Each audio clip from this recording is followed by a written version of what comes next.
Good afternoon. It's the 20th of March 2017, just after 1 o'clock. Welcome to UK Column News. I'm your host, Brian Gerrish, and with me in the studio is Mike Robinson. And as you can see, we can, we're happy. Yes.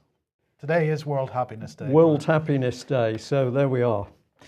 We will be talking about that a little later. But we're going to start off with Robert Peston, who's posted a happy video on ITV, attempting to be a bit more sort of modern and do the sort of YouTube generation thing.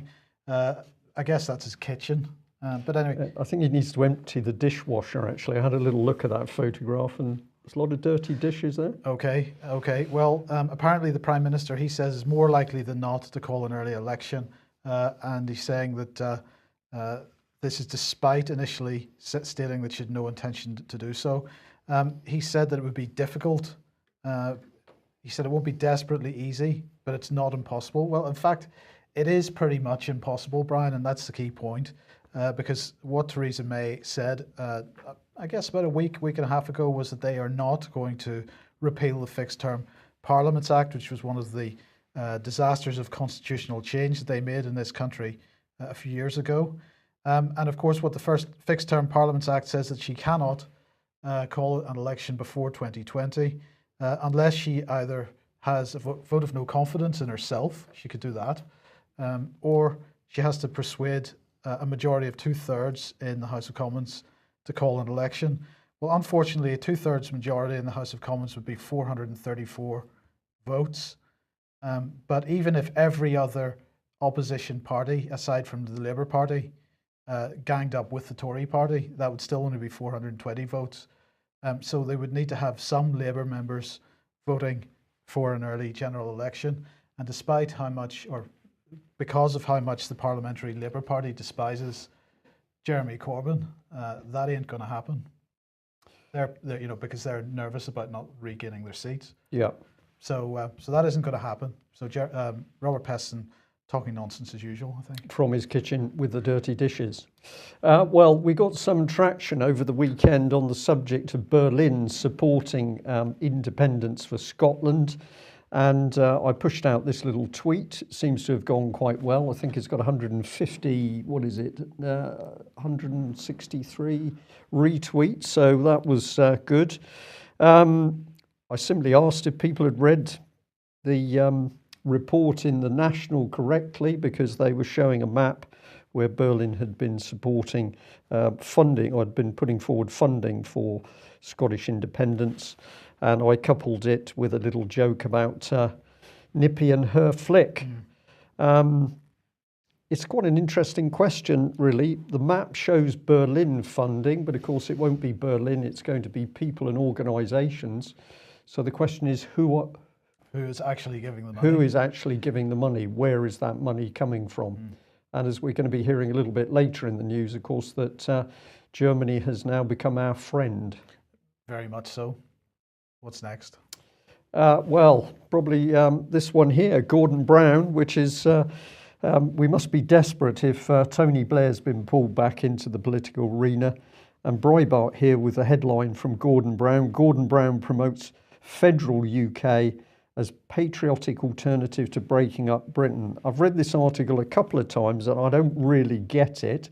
But apparently Gordon Brown has said, well, at the moment, there's some problems because the EU is going to give all the powers back to the UK, and that means Westminster is going to be in control. I'll just bring up this particular bit. It says the status quo has been overtaken by events because unless powers now with the European Union are repatriated from Brussels to the Scottish Parliament, the Welsh Assembly and the regions, Whitehall will have perpetrated one of the biggest power grabs by further centralising power, employment and energy. That's a very interesting thing to say, isn't it? I mean, we gave away all the power that we had in the first place as a nation. Yeah. But if we take it back, that's a power grab. Yes. Okay. I thought you'd be interested in this one, Mike, because I know that you weren't able to see it before the news. But I think it's good, and it's made me particularly happy that Gordon Brown, who did so much for this nation, these islands, has been brought back into the political arena to give his opinion. Well, he did save the world, Brian, in 2008. Yep. Yeah. Okay. Well, Boris has been in Ethiopia. He's still in Eastern Africa. And here he is in his jogging gear. He was out jogging. This is his first visit to Ethiopia as Foreign Secretary. And he was outlining the potential for a deeper partnership on prosperity and regional security. Sorry. So he's there. Let's just read that again. A deeper partnership on prosperity and regional security. So Ethiopia has 13 million people currently in need of food assistance, and that figure is going to rise. But we're there to gain a deeper partnership on prosperity. How does that work? Security as well. Yeah, but prosperity. Well, I think that works, because if we remember the, who was it? The first Sea Lord was talking about increased power through humanitarian aid. Well, indeed. Well, we'll come on to that in one second. He said, Boris Johnson said, on my first visit to Ethiopia, I've been excited to see great examples of the ever-increasing cooperation between our two countries. Together, the UK and Ethiopia can work to make our countries and the region stronger, safer, and more prosperous, from combating the devastating drought to enhancing security for people in neighbouring Somalia. We have much that unites us, and I look forward to continuing and strengthening this relationship in years to come. So let's just look at the situation in Ethiopia. 2017, a drought, 13 million people in need of food assistance, 9.1 million people without access to water, 1.9 million need support to prevent their cattle dying, 3 million children and pregnant women to be acutely malnourished by May. And what are we doing about it? Absolutely nothing. Well, in response, they say the UK has increased much needed support to Ethiopia, giving an extra £11.5 million to provide around 800,000 people with life-saving clean water, basic food and emergency nutrition. But if that's the case, and that's going to have a massive impact, then why is the government itself saying that the number of people that are going to starve increasing? I'll say nothing at that point. No. And let the audience do it for themselves, I think. Indeed. So they are calling for donations to be made to dec.org.uk, and they're saying that £25 could provide a month's supply of life-saving peanut paste for a malnourished child. £60 could provide clean drinking water for 2 families for a month. £100 could provide supplies to a clinic treating severely malnourished children for a week. But the point here is, Brian, I think that, of course, British policy has been to refuse that these countries develop, and so this is disgraceful. We're going to throw 60 quid to give 2 families some clean drinking water. How about investing a significant amount of money and giving them a pipe that provides water? Because you want to keep them under control, Mike, and I think it's amazing that we are seeing Britain degenerate, collapse. In the news today, we've got some language from people who have commented on articles in the press. They're talking about chaos. It's to do with defence, but we could talk about other areas. Same tactics in these countries overseas. Keep them chaotic, and then they can simply be plundered at will. I think we might have had a small spelling, a typo, it's known, in Ethiopia. There's a few eagle-eyed people in the chat box. Okay, apologies. So I think since it's World Happiness Day, we can smile, because mistakes are only part of the learning process. The BBC makes them, so we're catching up. Absolutely. Well, Pritti Patel was speaking this morning at the Bond conference. Now, Bond is the UK membership body for organisations working in international development or supporting those that work in international development through funding, research, training and other services. It was established in '93. It has 450 member organisations, ranging from, they say, from large agencies with a worldwide presence to smaller specialist organisations. And Pritti Patel's message absolutely was, the NGO sector is mine. That was her message. She said that globally, we have to work collectively to solve big issues such as defeating poverty. She said the UK boasts an extraordinary number of small charities that do amazing, often highly innovative work in the world's poorest places. And she said that these smaller organisations are a crucial part of Global Britain, or what Global Britain offers on international development. So what she did was she announced a new Small Charities Challenge Fund for charities with an income of less than £250,000. And she announced a new partnership between the Department for International Development and the Charities Commission to help charities build governance capabilities. So in other words, we're going to bribe them, and then we're going to put them under the auspices of the DFID and the Charities Commission, which is then going to control how those charities operate. Reframe them first. Absolutely. Reframe, then control. Absolutely, because this new partnership will provide tailored training to small and medium-sized organisations managing humanitarian and development projects. So there you go. Pritti Patel intending to take the big society model where you have centralised control brought to the lowest level.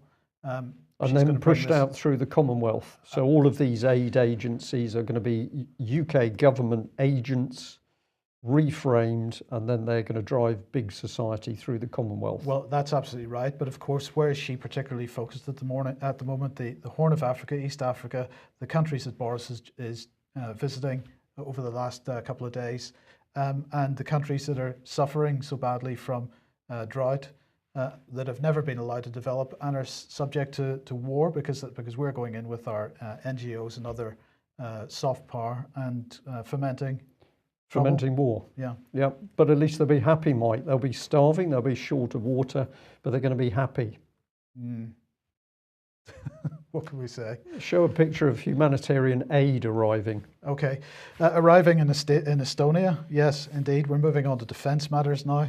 120 troops have arrived in Estonia as part of Britain's biggest deployment in Eastern Europe for decades. These are soldiers from the 5th Battalion, the Rifles Battle Group, including members of an armoured engineer squadron, military police detachment, artillery group, port task group, and they arrived at Amari Air Base last night. They were welcomed by the Defence Minister of Estonia, and these 120 soldiers join others to bring the overall contingent there from Britain to 800. So NATO, quite by coincidence, have published this nice map which shows where they're operating, and this is all being done under the NATO banner at the moment. And so if we just look at Europe, we can see that Estonia is up in the top right-hand corner there, right on Russia's borders. This is what we're up to. The UK is taking a leading role, the Minister of Defence said, in NATO's enhanced forward presence, alongside several other contributing nations. The deployments are designed to assure NATO allies of the mutual commitment to collective European security. So let's have another picture there. This UK-led Estonia battle group is one of 4 NATO multinational deployments in the eastern part of the alliance. Other nations are deploying to Latvia, Lithuania and Poland. The last of which, well, Poland, that is, will also include 150 UK personnel on a persistent rotational basis. So they are all getting on the plane in the first place. Now, what did Michael Fallon have to say? He said that he was proud that the UK is leading the Estonian battle group. In the face of an increasingly assertive Russia, NATO is stepping up its commitment to collective defence. Britain's troops will play a leading role in Estonia and support our US allies in Poland as part of a wider effort to defend NATO. But this is the key point, that he's proud that we are leading this battle group, Brian. And it was, what, 120 men going forward there, Mike, was it in that? Yes, to create a total contingent of 800 personnel. 800 personnel. So we're talking minuscule forces on the scale of things, and we're going to see in a minute why those deployments have to be small, basically because there aren't any troops. But nonetheless, it is dangerous. Agreed. Yes. Okay. So, well, we've been talking about trade quite a lot recently, and one of the points that we're making is that TTIP may be more or less dead. But what Britain has done is to realign itself to create a load of bilateral trade agreements. This is the intention, which will ultimately create a nest or a mesh of trade agreements which will look very much like TTIP. Well, it looks like, as we've been saying for a long time, they're doing exactly the same with defence. We've got the British-French Defence Pact, British-French Franco-British, yeah. Defence Pact. Now we've got a British and German Defence Pact on the cards. So this Financial Times, the Times also reported this. Theresa May hopes, they say, that European security contribution will win Brexit goodwill in Europe. So we're going in, we're saying that we're sticking with you. This is nonsense. This is a bit of fake news from the Financial Times, this particular quote. It says, Theresa May hopes European security contribution will win Brexit goodwill. This was a condition of the referendum. This was decided before or when what's his name, Cabbage Patch, David Cameron, yes, sorry, his name completely escaped me there for a second. This was decided when David Cameron was doing his pre-referendum tour of Europe, and it was a condition absolutely laid out by the European Commission that European military unification would be part of the Brexit deal. So what is the Financial Times saying? They're saying that Britain and Germany are set to sign a new defence cooperation deal after the UK launches Brexit, as Theresa May attempts to reinforce claims that she's not turning her back on Europe. The British Prime Minister is seeking to emphasise Britain's big contribution to European security to gain goodwill among her 27 EU partners, amid concerns that the Brexit negotiations could prove very tough and might even break down. Well, this is what the Ministry of Defence had to say. As part of our leading role in European security, we're stepping up on bilateral defence cooperation with our European partners and allies. Britain's Strategic Defence and Security Review in 2015 upgraded our defence relationship with Germany, and as part of this, we're working on a joint vision statement on future cooperation. What they're doing is building these bilateral agreements. So we're going to end up with a mesh of bilateral agreements which will result in European military integration. We've got the Franco-British, now the British-German, German-Netherlands, German-Romanian, and so it goes on. Yeah, but of course, ultimately, Germany is the military powerhouse in Europe, and therefore it makes complete sense that the British nuclear deterrent, which is being passed through the French hands at the moment, will ultimately end up under German control. So, interesting stuff. That's you. Is it? This one is me. I'm so happy. I'm having trouble concentrating, actually. Let's have a look at Mr. Fallon here, because well, there's been a very interesting article in the Express which is saying that basically 20% of the British Army simply left last year. So this is what part of the quote: the shocking figure represents almost 1 in 5 of the 83,340 soldiers serving, and is thought to be the greatest single fall in 20 years. If this figure is correct, Mike, this means that the army is effectively no longer functioning. It isn't to do with the total number of soldiers leaving, it's to do with the number of NCOs, because the non-commissioned officers are the people that run the army, and if 1 in 5 of them has gone, the army is at a point of no longer being able to function. And of course, we can expect Michael Fallon to be laughing about this, because he is pro-European. He was a member of the European movement. This man is not going to do anything to break away from the European Union. And to have this chaos in Britain's armed forces simply helps build European military unification. Now, it was quite interesting, some of the comments on the Express website to this. We've got the top one here. Can you blame them? Can you blame them leaving? When they kill the enemy, coming back here, they're charged with murder. Just whose side are the British government on? Well, I've put a caption there. We know that the government is not on the side of the British population. They're working for somebody else. Britain has fallen to the enemy within. Nothing left to fight for, it's all over. Well, the first part of that statement is correct. We are indeed fighting an enemy within. However, the fight has only just begun, and it's up to all of us to take on these people. We're talking treason within Westminster. It's up to us to do something to stop it. So I'm going to have to say to Judge Jeffries, if you think it's all over, we certainly don't think that. Robin123 has said, kill the enemy, kill the terrorist who wants to kill you, and go to jail. Due to this silly, stupid rule, only idiots would join up. Well, it's not a silly, stupid rule. This is a calculated policy by the British government in order to do exactly what the Express report is talking about, which is people are so depressed, morale is so bad, that people are now simply leaving the army in droves. And we've got another comment here. It's I brought it up on screen so that you can actually freeze this and have a look at it yourself. I'll just give you some of it. It's a very good piece. It says MOD is an oxymoron. It's a self-perpetuating civil service club that looks after its own interests. It's continued to grow in size, wasting money, Defence cuts have always fell on the sharp end of the teeth, arms. Regiments have been decimated, destroying hundreds of years of regimental history.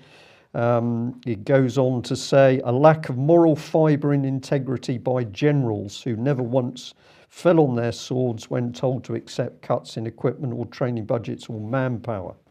It's general and mod chaps all wearing the same school tie. I think there's a lot of truth in this, Mike, and I have to say that it appears at the moment that certainly retired senior military officers appear either totally ignorant of the scale of this collapse of Britain's armed forces, or they are, as this writer says, utterly gutless, and they need some encouragement to stand up and be counted as we see this damage being carried out by Westminster. It goes on here, so I'll leave you to have a read of some of this, but basically this man just says, I agree with every word. He's got some relatives who've joined the armed forces, but down here I thought this was very telling. He's saying that some of the young soldiers leaving the military are doing so because they are desperately concerned that they are going to be asked to soldier for a, quote, European army. So this is exactly what we've been talking about. And of course, this is real policy, and the young soldiers are seeing this policy come through the army. But it doesn't just affect the British Army. Let's have a look at the Navy. And we've got an extraordinary Mail article here where they are crowing inside Britain's largest warship as she returns from deployment in the Gulf. Stunning new images reveal 667-foot long vessel's journey as it returns home to UK. So the whole thing is about the size of this immensely powerful ship. I noticed they've used feet to measure the length because that's bigger than if they'd have measured it in meters. And this is complete nonsense. This happens to be a modest-sized warship on the scale of warships. This is nothing very special.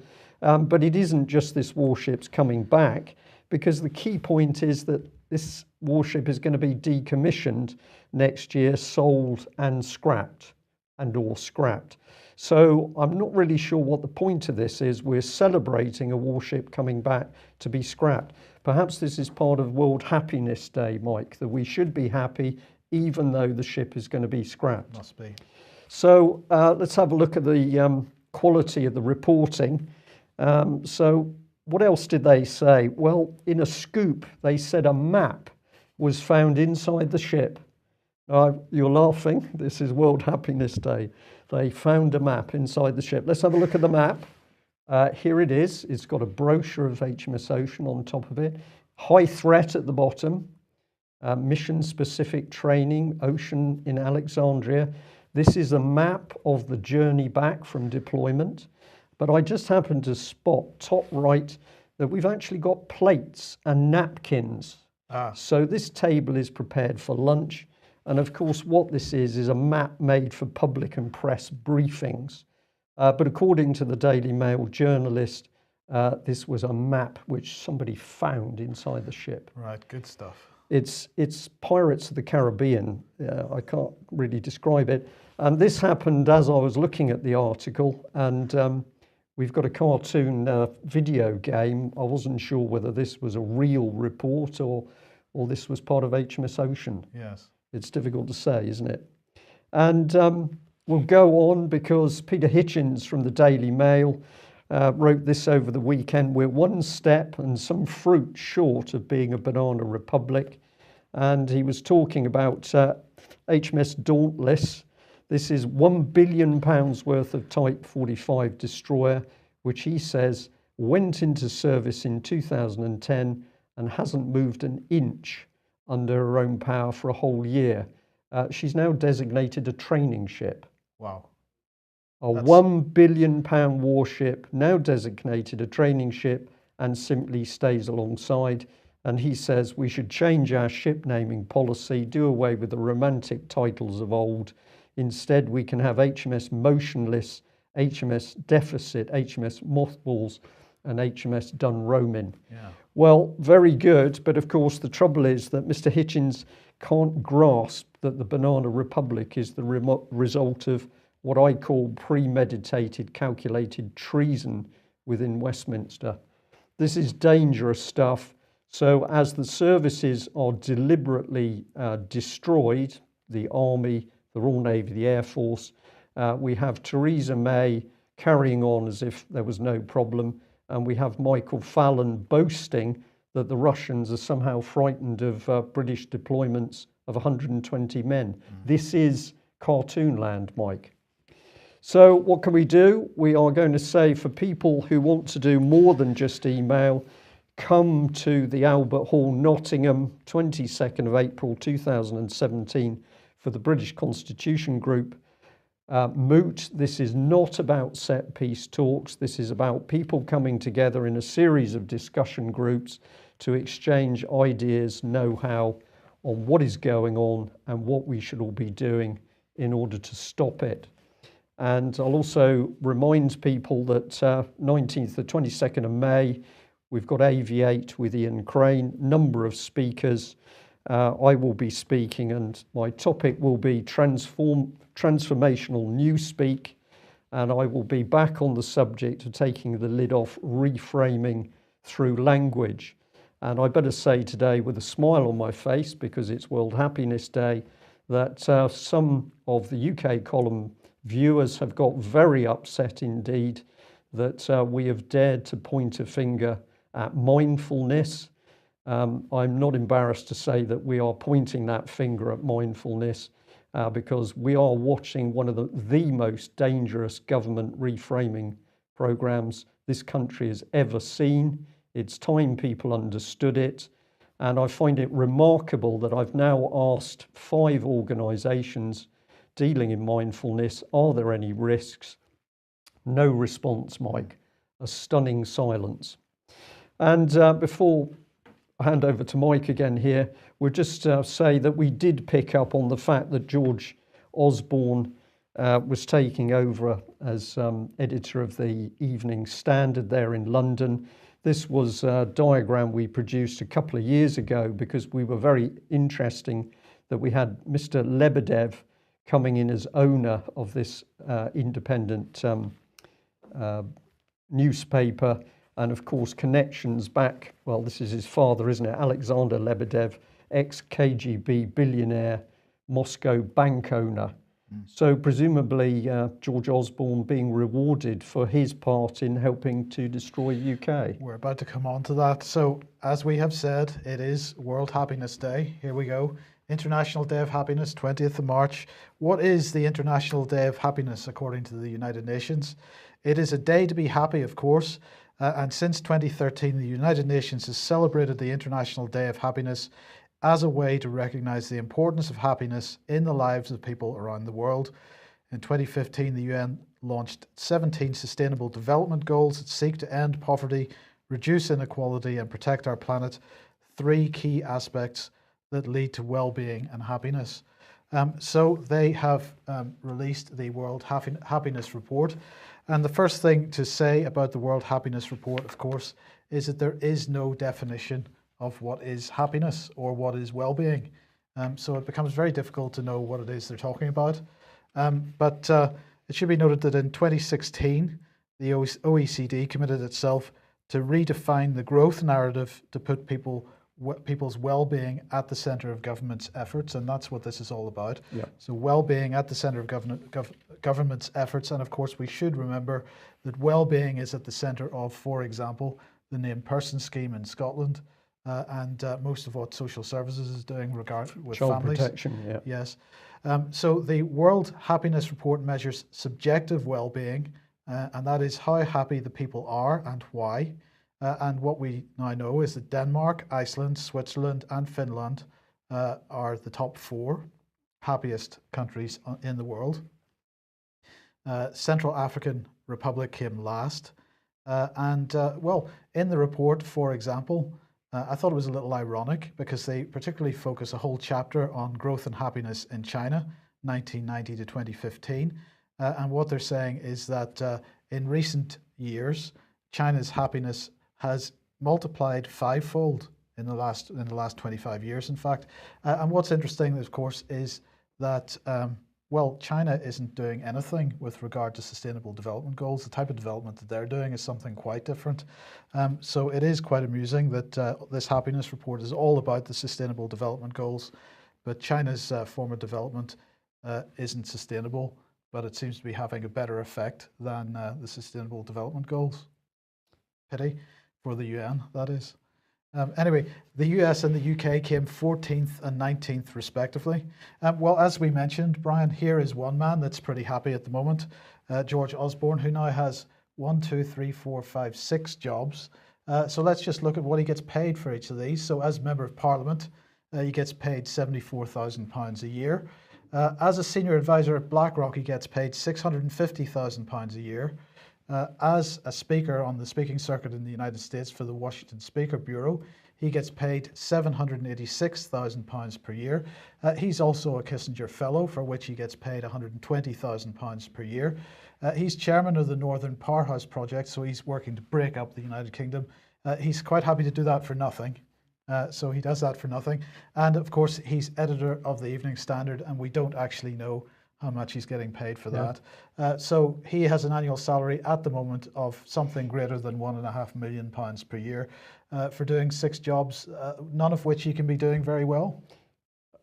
I wouldn't have thought so. I'm just looking at his face, and initially I thought that he was unhappy until I realised that that is the face of the new happiness regime. When you're happy in the new world, you will look like that. Like that. That's absolutely true. So here is a happy man, although I have heard that it snows a lot in George Osborne's world. And expensive snow. Yes, so that's probably part of what's making him happy. But anyway, well, what about everyone else in the UK? Do you think they're happy?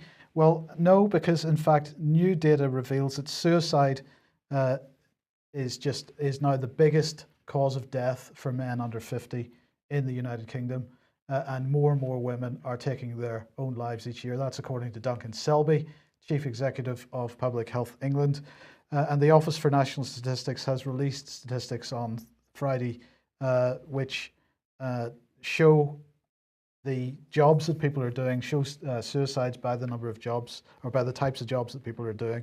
So what Duncan Selby said was that suicide is the leading cause of death for men under 50 and more women are taking their own lives each year.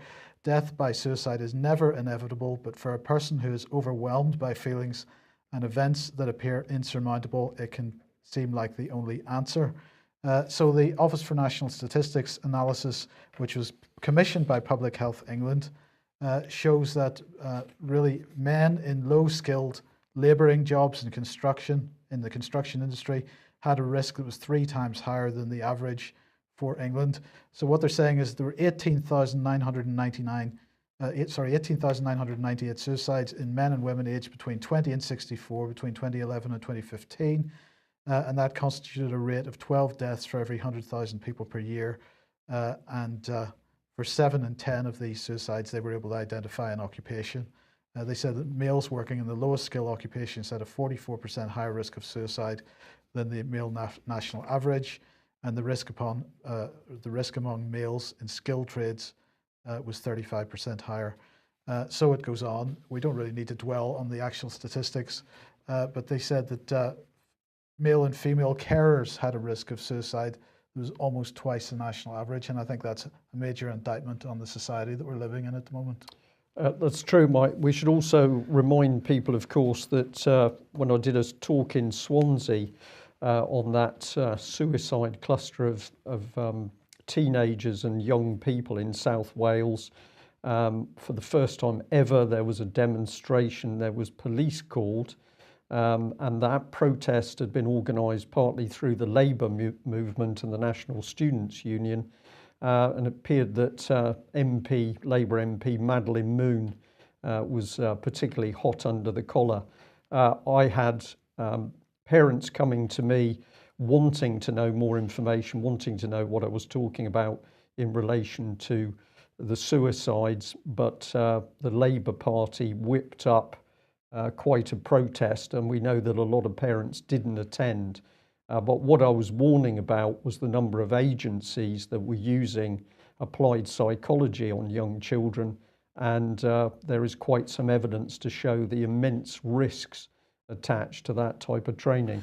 But so I'll just add that the suicide, the number of suicides as reported by the local press at that time was climbing towards 100, but Madeleine Moon and other MPs put pressure on the press to stop reporting. They said if the press reported suicides, then there were further copycat suicides.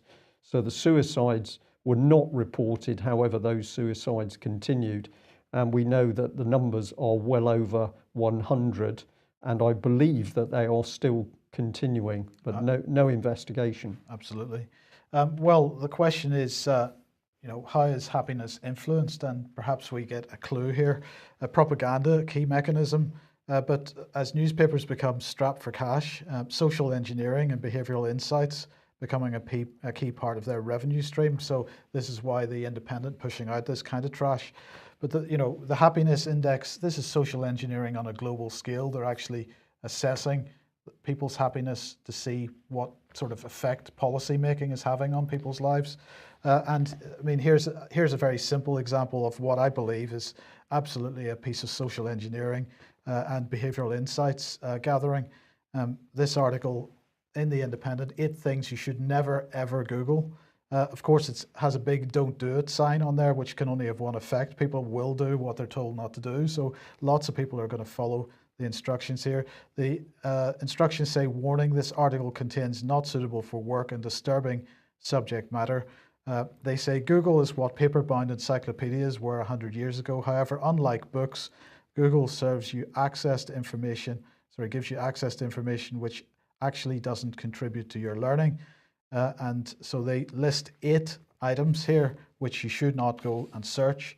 And of course, what's going to happen? People are going to search them, and Google, of course, will track the search terms. They'll know who did and who didn't visit the Independent website first, and they'll track other online behaviour for the people silly enough to search the subject matter that they've been told by the Independent to go and look at.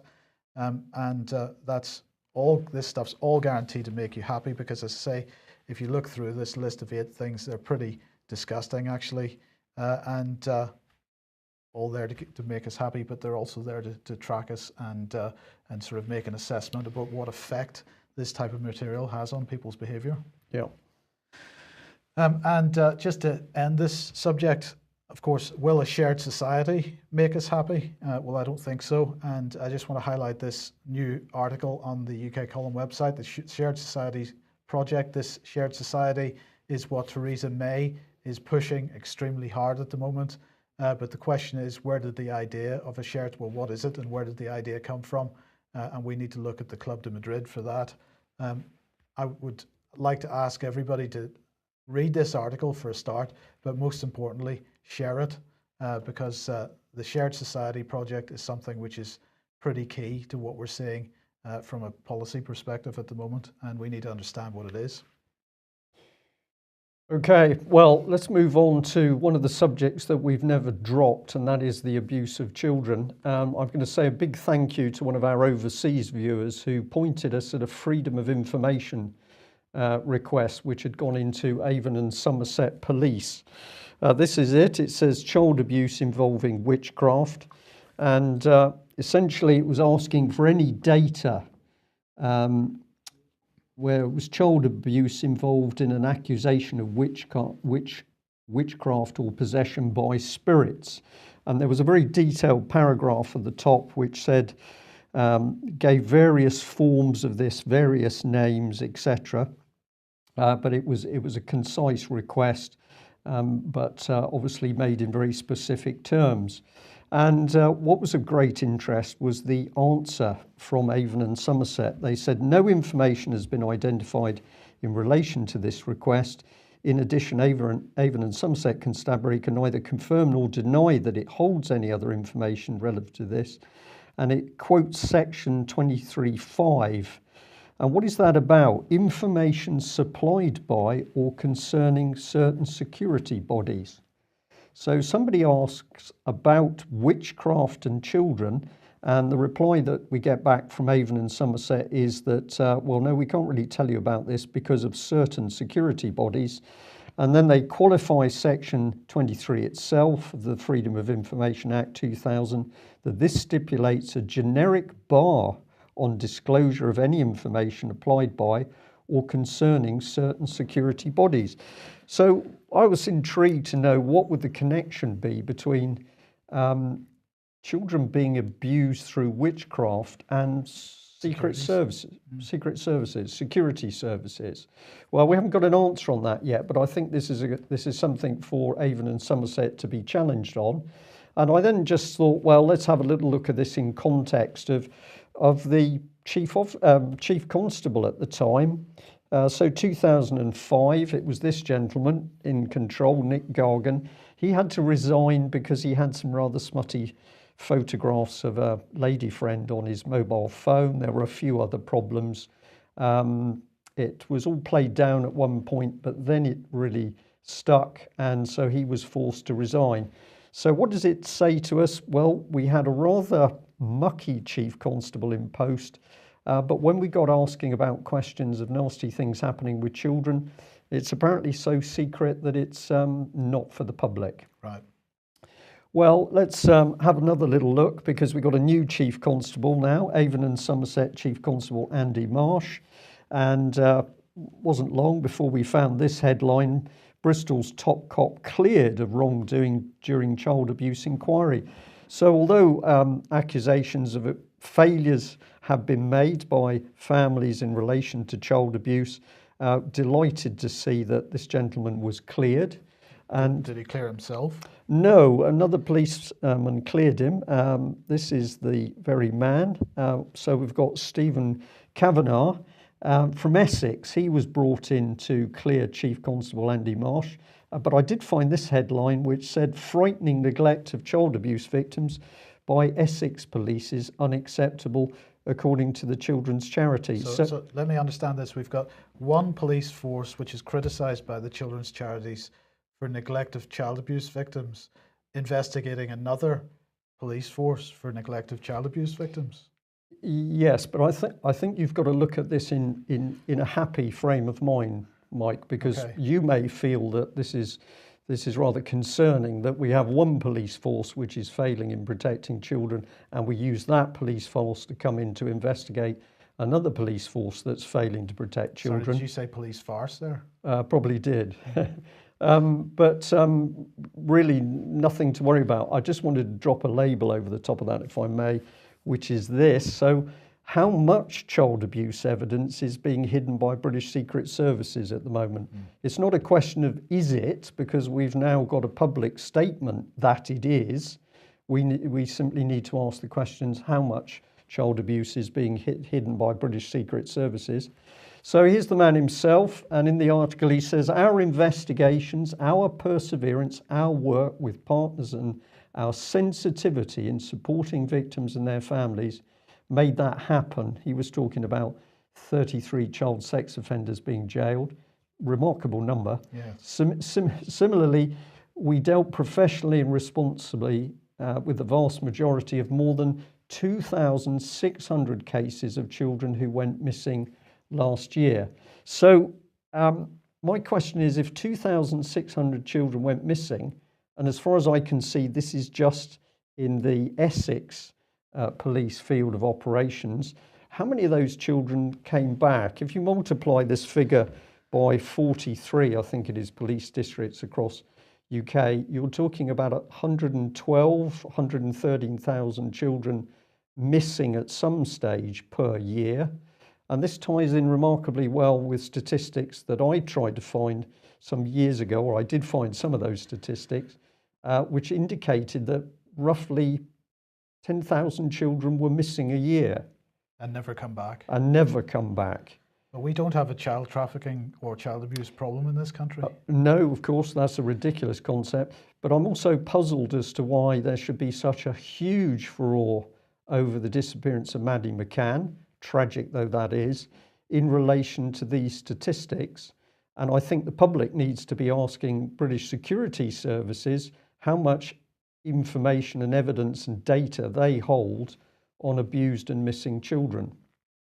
Well, let's come in from a different angle, and we can tell you that the very brave Metropolitan Police officer that spoke out on UK column dispatches about the cover-up of child abuse, trafficking, prostitution and child deaths in London is really on the rack. The Met Police are going for him once again.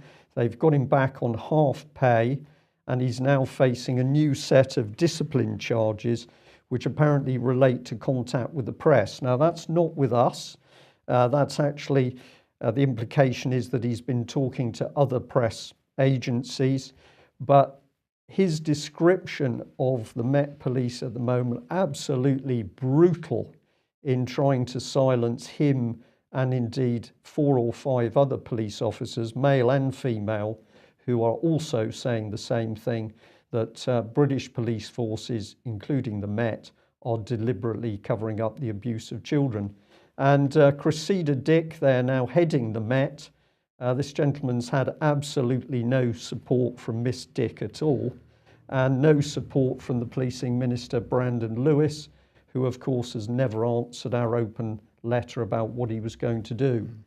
So we'll probably have to end on this note, which is a happy note really, because it's congratulations to Cressida Dick, appointed by the London Mayor as the first woman to lead the Met Police. It's a vital role.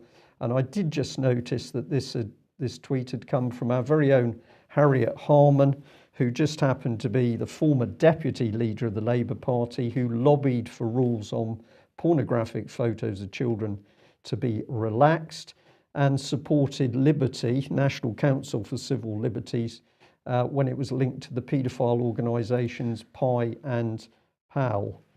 So I take it that we should be laughing at this point, Mike. We clearly should be happy. We're not really seeing orchestrated breakdown of UK, or are we? And indeed, is the reframing process for happiness in order that people should see it but simply ignore it?